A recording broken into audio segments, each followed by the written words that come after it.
Right now, about 120,000 Americans are on the waiting list for a new organ, according to the U.S. Department of Health and Human Services, and the majority of them need kidneys. WSJ's ahead of the tape columnist Stephen Russolillo's mother-in-law was one of them.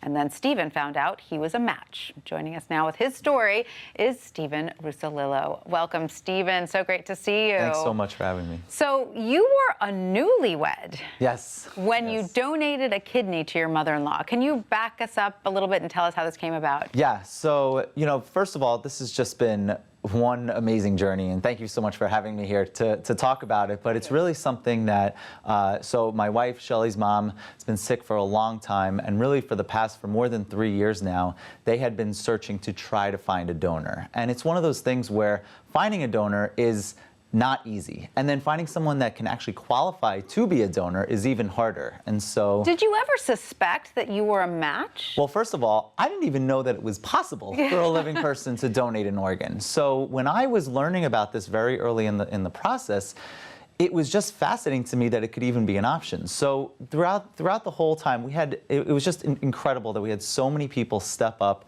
We had 11 people that ended up getting tested, but failed for various reasons. So some of them were close friends, some of them were complete strangers. One was my aunt that stepped up and decided to test. So seeing that all these people were graciously willing to at least try and see what could happen, that's what inspired me to learn more about what could happen and what are some of the risks involved and is this even feasible, and move forward from there. And the rates of living donation across the board have been going down, is that correct? They've been going down, yeah, which is interesting, and I think that it's partly there's just not enough awareness about this. So here we are, we did the transplant in June, it was June 16th.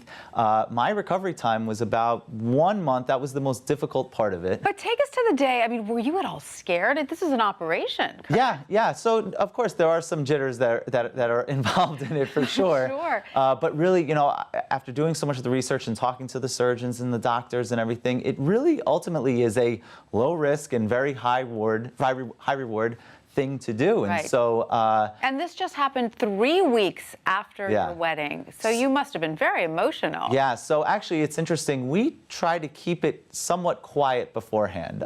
We really wanted to compartmentalize our feelings leading up to the wedding and then leading up to the transplant, and so I would bet that more than half the people at the wedding didn't even know that this was actually happening. So incredible. But that was done on purpose because we really wanted to just, the wedding was so amazing, and really the transplant was, I would argue, even more amazing. And congratulations for both things, both getting married and the successful transplant. How is your mother-in-law doing now? So she's doing well. She's recovering nicely. There have been some issues here and there, but really, ultimately, really on the right track, which is good. Her body's accepted the kidney. Her body's, so yeah, so the key time period is 12 months. It's 1 year after the transplant. So that's really, getting past that is going to be the really major hurdle. And when will that be? That will be June of 2017. This is also recent for you. What an emotional whirlwind year. But yeah, so really, ultimately, though, what I find so amazing by this is I've gotten an outpouring of reactions from people, and it's great. It's so nice to hear. But people are saying, you're a hero and this and that.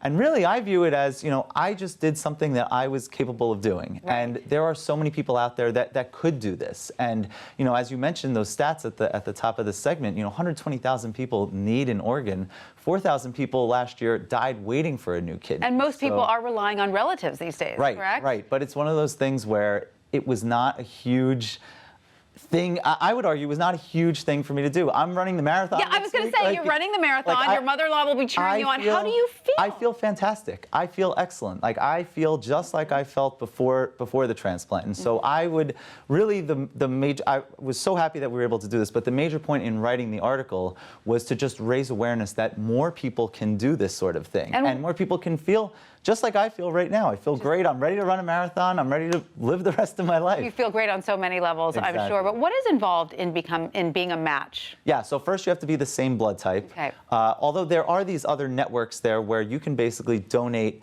and it can go to an anonymous recipient, and then there's all these networks involved where you don't necessarily have to be the same blood type. But if you're donating to a specific person, it's blood type, and then there are a slew of other tests. You can't have a family history of anything that could prompt any problems with the surgery. There's x-rays, there's CAT scans, there's it's just an array lot of tests. But one of the things that slows it down a little bit, you said in the piece, is that you can't be tested multiple people at the same time. Right. So as we were going through this process, a number of people raised their hands, and I did also, but the way it works is that only one person can be going through these tests at a time. So after I raised my hand, there were actually several months that went by where nothing happened. And so it was a little bit frustrating in that sense. Because it slows down the process a bit. Right, exactly. So, and then there was some talk that maybe we would do it before the wedding, but really the way it all played out was just, I think, the best way that it could have been. Well, Stephen, congratulations to you for so many things. And we're so happy to hear that you're doing well, that your mother-in-law is doing well, and that you're running the marathon. Yes, thank you so much. Good luck. You'll have a lot of people cheering you on. Thank you.